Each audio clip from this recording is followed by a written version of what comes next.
목적이 이끄는 삶이라는 책으로 유명한 미국의 새들백 교회 릭 워렌 목사님이 그의 아버지 지미 워렌 목사님의 장례식에서 이제 아버지와 관련된 일화를 얘기하셨는데, 아버지가 병상 중에 계시면서 자꾸만 침대를 내려오려고 하셨다고 그러는 거예요. 그래서 이렇게 물어본 거죠. 아버지 왜 그러세요? 무엇을 원하세요? 이렇게 물어봤더니 아버지가 말씀하시기를 한 명이라도 더 예수님께 가도록 해야 돼. 한 명이라도 더. 수백 번을 이 말을 계속 반복하셨다라는 거예요. 이 모습을 지켜보던 릭 워렌 목사님이 아버지의 그 복음을 향한 열정에 너무나 감동을 받아가지고 이제 왈칵 눈물을 흘리고 있는데, 그때 아버지가 릭 워렌 목사님의 머리에 또 손을 얹고 안수하시면서 이렇게 말씀하셨답니다. 릭, 한 명이라도 더 주님께 인도하거라. 한 명이라도. 그래서 이때로부터 릭 워렌 목사님의 인생의 주제가 생명이 있는 한 잃어버린 영혼에게 다가가자, 이게 모토가 되었대요. 그래서 오늘날 전 세계적으로 유명한 새들백 교회가 탄생되었고, 그리고 그 목사님이 아주 목회를 잘 하고 계신 거죠. 여러분, 유언이 참 힘이 있습니다. 유언이라는 것은 마지막에 가장 하고 싶은 말을 자녀에게 내어주는 말이잖아요. 유언을 받은 자식 입장에서는 어떻게든 그 유언을 받으려고 노력하잖아요. 그러니까 어떤 유언을 받느냐에 따라서 그 사람의 인생이 완전히 바뀌기도 하는 거예요. 오늘 본문 말씀 보면 사도 바울이 에베소 장로들을 밀레도에 초대해 놓고 이제 다시는 그들을 만나지 못하겠다라는 것을 직감한 이후에 그들에게 마지막 유언과도 같은 메시지를 전해요. 내가 지난 3년 동안 에베소에서 헌신하였던 그 사역, 목양의 본질이 뭐였느냐, 이거를 말하고 있는 거예요. 에베소에서의 목양의 본질, 첫 번째 무엇이었냐면 태도다. 내 목양의 본질의 태도는 뭐냐? 꾸준한 겸손과 눈물이었다라는 거예요. 19절 말씀 한번 보겠습니다. 곧 모든 겸손과 눈물이며 유대인의 관계로 말미암아 당한 시험을 참고 주를 섬긴 것과. 그러니까 사도 바울이 에베소 교회를 목양할 때의 일관적이면서 지속적인 태도, 그 태도는 뭐였다라는 거예요? 겸손과 눈물이었대요. 그러니까 사도 바울은 모든 목양의 삶의 자리에서 겸손함으로 사명 감당한 겁니다. 목양이 뭐예요? 목양이라는 것은 기를 양을 기른다. 양떼를 기르는 목자의 심정, 이 목양이죠. 그 양떼를 기르는 목자의 태도가 뭐라는 겁니까? 겸손이라는 거예요. 겸손. 자, 그러면 이 구절이 어떻게 기록되어야 마땅할까요? 나 사도 바울은 모든 겸손과 눈물로 성도들을 섬기고 교회를 섬겼다. 이렇게 이 구절이 마무리돼야 맞을 터인데, 그런데 그렇게 기록하지 않죠. 어떻게 기록하고 있어요? 곧 모든 겸손과 눈물이며 마지막에 어떻게 해요? 주를 섬긴 것과예요. 성도를 섬기고 교회를 섬긴 게 아니라 주를 섬겼다라고 고백하고 있는 겁니다. 그러니까 여러분, 사도 바울의 그 목양의 초점은 항상 어디에 맞춰져 있었어요? 주님께 맞춰져 있는 거예요. 그러니까 성도를 섬기고 교회를 섬긴 게 아니라 주님을 섬기는 거예요. 주님께만 초점을 맞추고 나다 보니까 그 연장선상으로 성도에게 겸손함으로 교회를 섬기는 그런 사역을 하게 되었다라는 겁니다. 그러니까 주님의 일을 감당하는 사람이 그 맞춰져야 할 초점이 있는데, 그것이 어디입니까? 주님이에요. 항상 주님께 초점이 맞춰져 있는 겁니다. 다른 것, 어떤 것에 맞춰져서는 안 되는 거예요. 주님이 이것을 어떻게 보실까? 주님이 과연 기뻐하실까? 주님이 원하시는 것은 무엇일까? 모든 초점은 주님이에요. 주님을 섬겨야 되는 거예요. 주님을 섬기는 마음으로 그 마음의 연장선상에 사역의 현장으로 나아갈 때 그게 바로 목양이 되는 거고 사명을 감당하는 태도가 되는 겁니다. 우리 교회는 장로교회예요. 장로교회는 그 정치를 어떤 형태로 정치하냐면 장로들에 의해서 정치를 하는 거예요. 그래서 장로교회입니다. 대의제죠. 그렇기 때문에 당회는 이 성도들의 대표로서 성도들의 의견을 잘 반영해서 교회를 운영해 나가야 되는 거예요. 그런데 성도들의 의견을 반영한다고 해서 성도들이 가지고 있는 저마다의 욕망, 또 미성숙하고 잘못된 욕망의 소리도 다 듣고 그것을 반영한다라는 의미는 아닙니다. 이건 세상의 논리예요. 세상의 민주주의죠. 세상의 민주주의는 모든 사람들이 말하는 것을 반영하고 그렇게 나아가는 정책을 정하는 것이 민주주의예요. 그러나 교회는 민주주의가 아니라 뭐라고 그래요? 신본주의라 그러잖아요. 장로교 대의제는 여기 예배하는 우리 모든 성도들이 다 깨어 있어야 돼요. 그리고 하나님의 말씀을 분별하고 하나님의 뜻을 너무나 잘 알고 있어야 돼요. 그래서 하나님이 원하시는 건지 뭔지 알아. 그래서 그걸 가지고 우리 교회의 정책을 결정하고 교회가 나아가는 거죠. 원래 그렇게 해야 돼. 맞아요. 그런데 사실 현실은 그럴 수가 없는 거죠. 어떤 분은 성숙한 사람이 있는가 하면 어떤 분은 아무것도 몰라요. 이제 막 예수를 믿고 무엇이 하나님의 뜻인지 또 매일 말씀을 묵상하거나 기도하지 않은 사람이 많이 있단 말이에요. 그렇다 보니까 모든 사람이 다 성숙하고 모든 사람이 하나님의 뜻을 분별할 수 없습니다. 그러니까 누굴 세운 거예요? 먼저 하나님의 그 말씀을 가지고 나의 죄를 회개하고 그리고 그 말씀을 가지고 깨어 기도하고 오로지 아버지 하나님의 뜻이 무엇인지를 분별하는 장로님을 선택해서 그 장로님을 대표로 세워가지고 또 목사를 도와서 교회를 운영하는 곳이 장로교회인 거예요. 그러니까 장로님을 세우는 게 너무 중요한 거죠. 하나님의 말씀을 분별하고 주님의 뜻을 분별하고 나의 개인의 사리 사역이 아닌 하나님이 원하시는 것이 무엇인지를 분별할 수 있는 분이 장로님으로 세워지면 그 교회가 아름답게 운영이 되는 겁니다. 그러니까 여러분, 교회 대표는 어떤 역할을 하는 거냐? 성도들의 민감한 요구에도 반응하지만 그러나 이에 앞서서 먼저 중요한 게 있어요. 그것이 무엇이냐면 오늘 우리 교회를 향한 하나님의 뜻은 무엇인가? 오늘 하나님께서는 우리 교회가 어떻게 세워지길 원하시는가?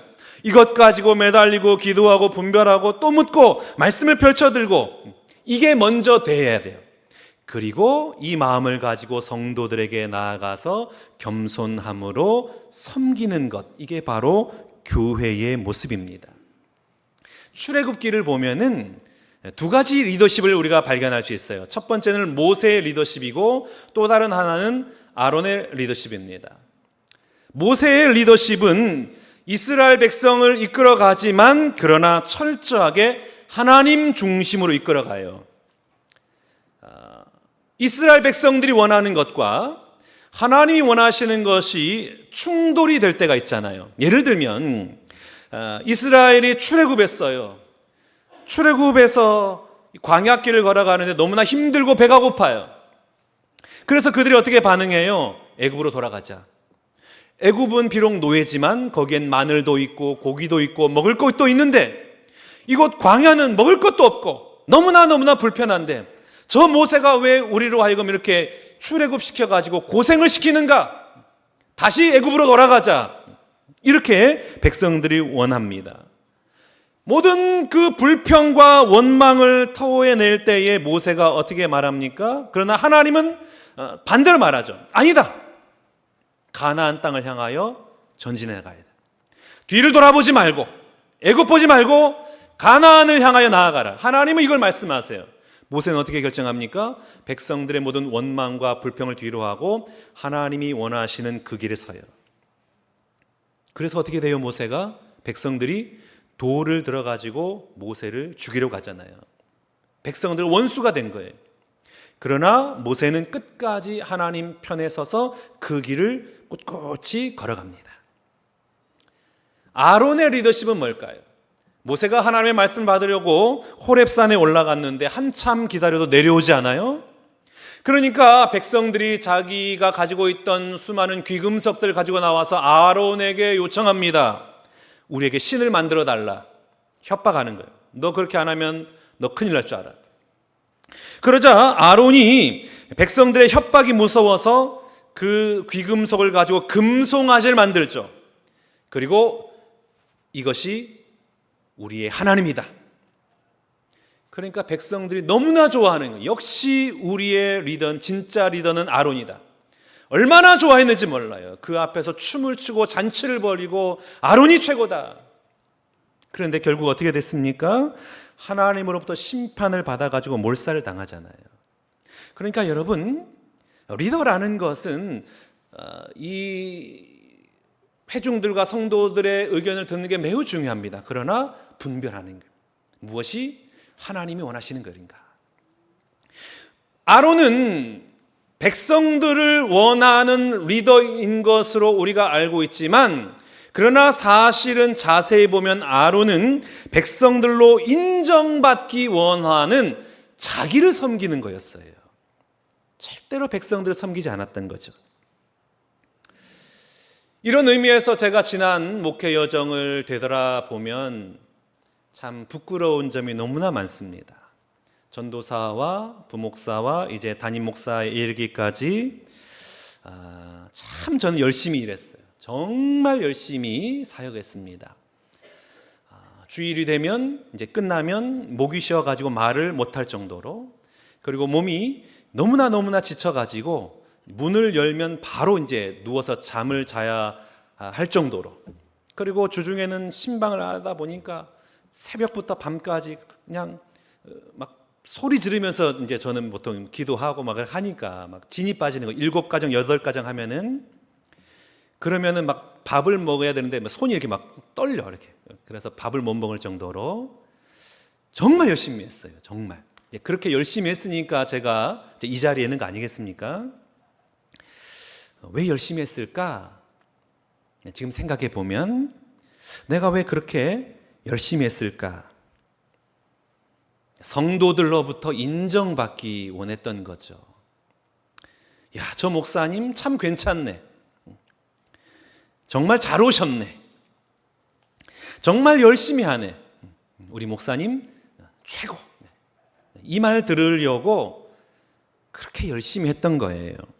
그리고 교회도 막 부흥시키려고 하는 이유가 뭐냐? 제법 크게 교회를 부흥시켜서 능력 있는 목사다. 인정받고 존경받고 나름 안정된 삶을 살아가려는 그 마음.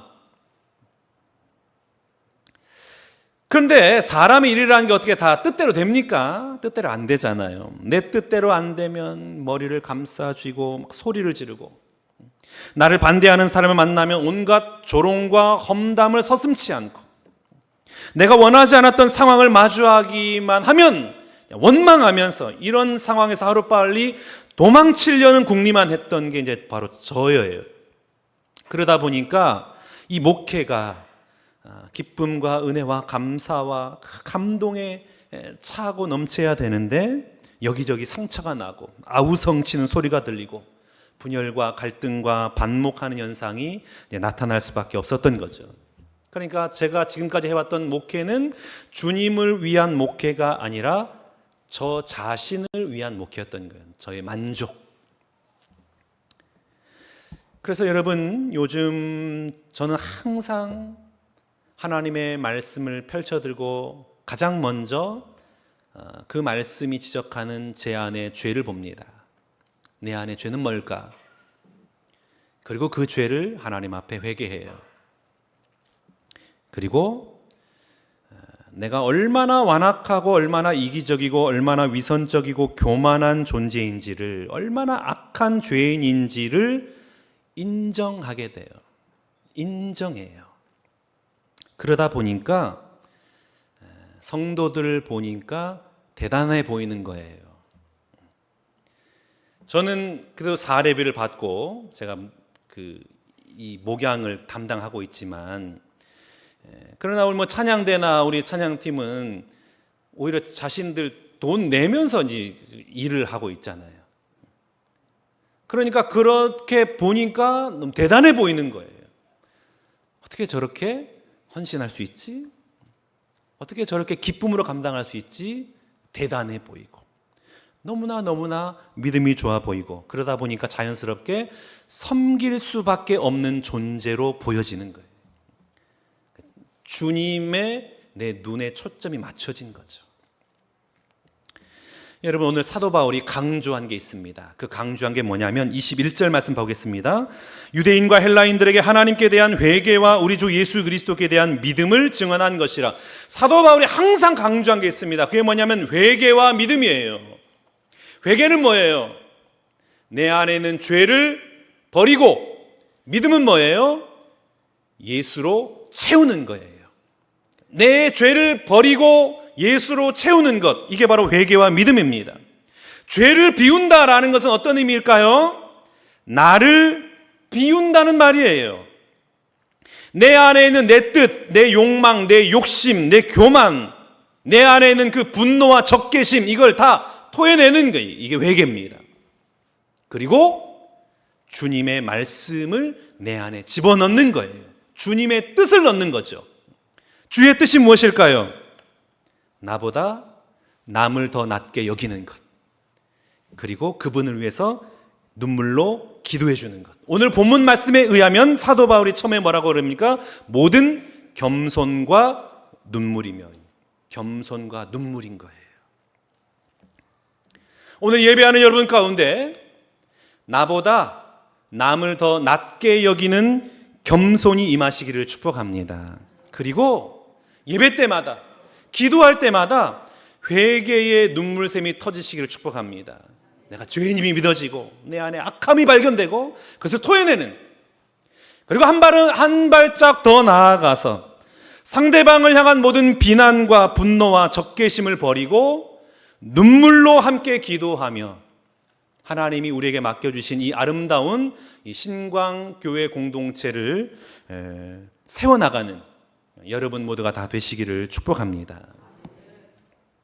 여러분은 어떻게 살아가고 계십니까? 누구를 섬기시나요?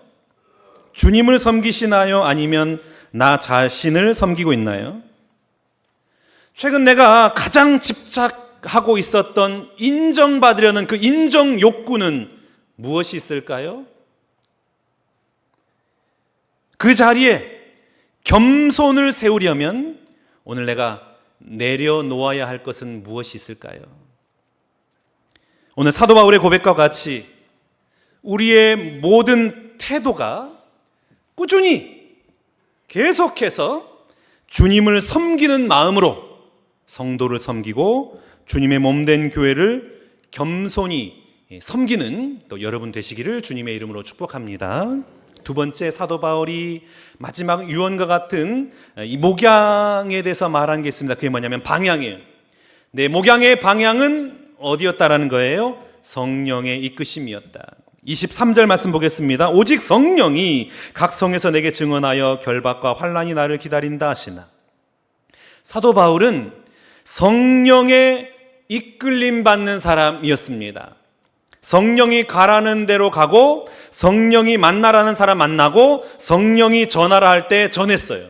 이게 사도 바울의 목양의 방향이었습니다. 육체의 정욕과 세상의 명예와 세상의 그 어떤 무엇에 상관없이 그저 성령의 붙들림 받아서 성령의 포로가 되어서 살아가는 거예요. 그런데 이 성령이 이끄시는 방향이 어느 한 지점을 향하고 있는데 그 지점이 어디냐면 24절 말씀 보겠습니다. 우리 한 목소리로 24절 읽습니다. 내가 달려갈 길과 주 예수께 받은 사명 곧 하나님의 은혜의 복음을 증언하는 일을 마치려 하면은 나의 생명조차 조금도 귀한 것으로 여기지 아니하노라. 아멘. 사명을 향하여 있다라는 거예요. 파크 팔머의 책 삶이 내게 말을 걸어올 때라는 이 책을 보면 인생에 있어서 내가 할 일이 무엇이냐, 이 문제는 나는 누구인가라는 질문에서 출발한다 그래요. 그러니까 내가 누구인지를 알면 오늘 내가 해야 할 일이 무엇인지를 알게 된다는 거예요. 자, 그런데 나는 누구인가라는 질문은 나는 누구의 것인가 라는 것으로 귀결된다라고 그랬어요. 결국 무슨 의미입니까? 나는 누구에게 속해 있느냐, 이게 깨달아지면은 분명히 내가 해야 할 일을 찾게 된다라는 거예요. 오늘 사도 바울은 자신이 자기의 것이 아님을 알고 있어요. 그는 예수의 사람이요, 예수의 피값으로 주고 사신 사람이요, 성령의 이끄심을 받는 사람이었어요. 그렇기 때문에 내가 내 자신의 것이 아니라 그리스도의 것이기 때문에 내가 나 된 것은 오로지 주님의 은혜로 된 것이기에 오늘 내가 해야 될 것은 주님이 나에게 맡겨주신 사명임을 깨닫고 그 사명을 감당하는 것을 나의 유일의 삶의 방향으로 삼고 이 땅을 살아갔던 것이죠. 우리가 이런 말 할 때가 있잖아요. 명분이 밥 먹여주냐? 돈이 있어야지. 돈이 있어야지. 그 명분이 뭐가 중요해? 맞는 말이에요. 그런데 이거보다 더 설득력 있는 말은 이건데, 돈이 아무리 많으면 뭐해? 건강해야지. 죽으면 무슨 소용이 있어? 죽으면 그 많은 돈이 우리에게 무슨 소용이 있겠어요? 돈과 생명, 이 두 개는 우리의 인생에 너무나 큰 영향력을 주고 있는 것입니다. 돈과 생명. 그런데 사도 바울이 오늘 뭘 고백하고 있습니까? 나에게는 돈보다 생명보다 더 중요한 게 있어. 돈 없이 죽어도 괜찮을 만큼 나에게는 중요한 게 있음을 고백해요. 그게 뭐라는 거예요? 주 예수께 받은 사명이다. 지금 사도 바울이 이렇게 말하고 있는 거예요. 돈 중요합니다, 여러분. 돈 중요하죠. 그러나 돈 중요한 저도 너무나 잘 알고 있습니다. 그러나 저는 이미 천국을 소유한 사람입니다. 여러분, 생명이 너무나 소중하죠. 우리의 목숨이 얼마나 고귀합니까? 그러나 저는 이미 영생을 소유한 사람입니다. 그렇기에 돈에 얽매이지도 않고 생명에 얽매이지도 않는 저는 자유로운 사람입니다. 그러니 이 사도 바울을 누가 감당하겠어요? 세상이 감당할 수가 없는 거예요. 그 복음을 향한 열정을 그 어느 누구도 막아설 수가 없었던 것이죠. 그러니까 보세요, 여러분. 성령이 예루살렘으로 이끄시잖아요. 그런데 예루살렘에는 뭐가 기다리고 있다 그랬습니까? 결박과 환란이 기다리고 있다 그러잖아요. 결박과 환란이 기다리고 있다는 것을 에베소 성도들로 잘 알아요. 그래서 사도 바울이 예루살렘 가는 건 만류합니다. 가지 마세요. 큰일 납니다. 무슨 일 당할지 모릅니다. 가지 마세요. 여러분, 환란이 기다리고 있으면 안 가면 되잖아요. 그런데 사도 바울은 그 길을 갑니다. 그냥 가요. 왜 가요? 성령께서 이끄시니까 가는 거예요. 이 말은 어떤 의미냐면 성령께서 어련히 책임지시겠는가? 성령께서 가시라 하셨는데 성령께서 어련히 내 인생 이끌어 주시지 않겠는가? 이런 신뢰가 깔려 있는 거예요. 그래서 환란이 기다리고 있음에도 불구하고 나는 간다. 창세기 12장 말씀을 보면 하나님이 아브라함 부르실 때 어떻게 말씀하십니까? 내가 네게 지시할 땅으로 가라. 그 땅이 어떤 땅인데요? 그 말하지 않아요. 그냥 가. 그 땅이 어디 있는지 말하지 않아요. 가면 어떻게 된다? 그것도 말하지 않아요. 그냥 가라. 가다 보면 네가 알게 될 거야. 가다 보면 내가 너에게 알려줄 거야. 보이지 않는. 그냥 무조건 가라고 말씀하시잖아요. 아브라함은 그 길 걸어가잖아요. 여러분, 우리가 일정표를 손에 받아들고 내가 떠나겠다라는 말은 그 믿음이 아닙니다. 내 계산기 다 두드려보고 어느 정도 계산이 다 되니까 그때서야 일을 시작하겠다라는 것은 그 믿음의 사람의 모습이 아니에요. 무슨 일을 만날지 모르지만 하나님 앞에 내 삶을 온전히 맡겨드리고 그때마다 끊임없이 기도하고 간구하면서 주님 그 길 열어주십시오. 이렇게 그 길 걸어가는 것이 믿음이에요. 믿음은 보이지 않지만 걸어가는 거예요. 오늘 사도 바울이 그러잖아요. 무슨 일이 일어날지 몰라요. 예루살렘에 무슨 일이 기다리고 있는지 몰라요. 그러나 그냥 갑니다. 성령이 가라 하니까 그냥 가는 거예요. 나는 내 생명을 조금 더 귀한 것으로 여기지 아니하노라 하고 가버리는 거예요. 내가 감옥에 갇히든지 아니면 감옥에서 풀려나든지 그건 중요치 않아. 감옥에 1년이 있든지 10년이 있든지 난 모르겠어. 예루살렘 감옥에 갇힐 건지 로마의 감옥에 갇힐 건지 나는 잘 모르겠어. 그러나 나는 갈 거야. 성령이 가라 하시니까 나는 갈 거야. 그러니까 그런 사도 바울을 하나님이 사용하시는 거 아니겠습니까?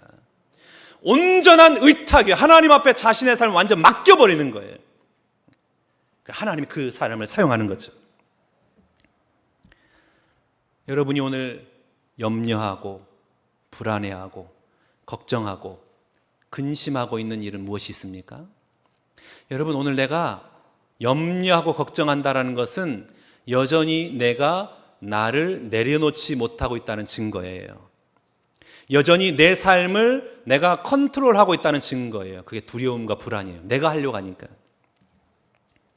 그러니까 뭐 하는 거예요? 성도들은 기도하는 거예요.